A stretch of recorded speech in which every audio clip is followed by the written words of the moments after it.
नमो नमः। लौकिकन्यायः इति विषयान् वयम् आरब्धवन्तः स्मः। द्वितीयपाठे यौ लौकिकन्यायौ अस्माभिः परिचयितव्यौ तयोः विषये किञ्चित् पश्यामः। बहुधा एवं काचित् घटना भवति यदा वयम् एकं कार्यं कुर्मः किन्तु एकेन कार्येण कदाचित् परिणामद्वयं सम्भवति। अस्माकम् इच्छा कदाचित् भवति, कदाचित् नापि भवति, किन्तु लाभद्वयं तु तेन प्राप्यते। अथवा एकमेव शब्दं वयं प्रयोक्तुम् इच्छामः, प्रयुक्तवन्तः चेदपि तस्य अर्थद्वयम् अभवत्, लाभद्वयम् अभवत् इति बहुधा भवति। तादृशे प्रसङ्गे अत्र उद्धृतस्य प्रथमन्यायस्य देहली दीपन्यायस्य उपयोगः शक्यते। देहली इस शब्द का अर्थ है दहलीज, जिसको हम कहते हैं। जब किसी घर में हम प्रवेश करते हैं तो उसके द्वार का जो भाग होता है उसे दहलीज ऐसा कहते हैं।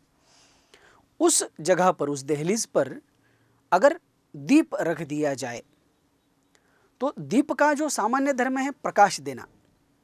स्वाभाविक है, अगर हम दीप को घर के अंदर रखेंगे तो वो घर के अंदर प्रकाश देगा, उसका तो वो काम है प्रकाश देने का, वो करेगा ही करेगा।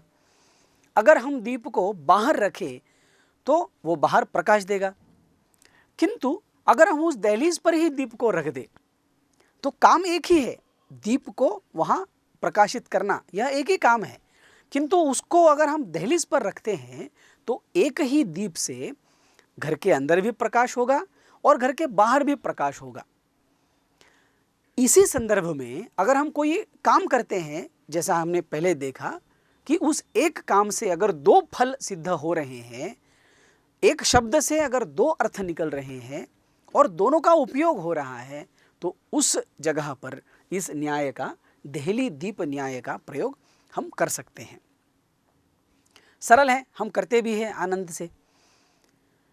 दूसरे न्याय की तरफ देखते हैं।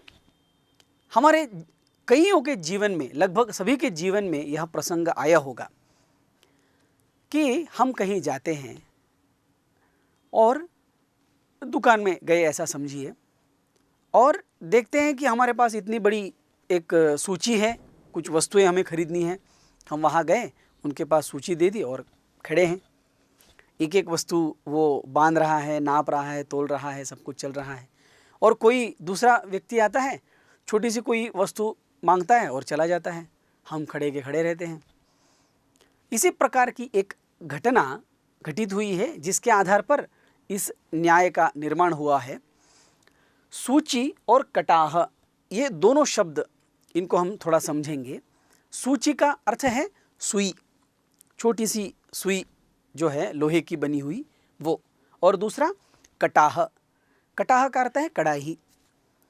तो कढ़ाई और सूची ये दोनों भी लोहे से बनने वाली वस्तुएं हैं। तो प्रसंग ऐसा है कि कोई व्यक्ति कढ़ाई बनाने के लिए लोहार के पास गया और उसे कहा कि भाई कढ़ाई बना दो। वो जैसे ही बनाना शुरू कर रहा था तब तक दूसरा कोई सज्जन वहाँ पहुँचा और उसने कहा कि भाई मुझे सुई बना दो। तो स्वाभाविक है, सुई बनाना सरल है, तो कुम्हार ने पहले सुई बना दी और सुई बना के उसे सौंप दी, वो चला गया। और जो कढ़ाई बनाने के लिए आया था उसे कुछ प्रतीक्षा करनी पड़ी।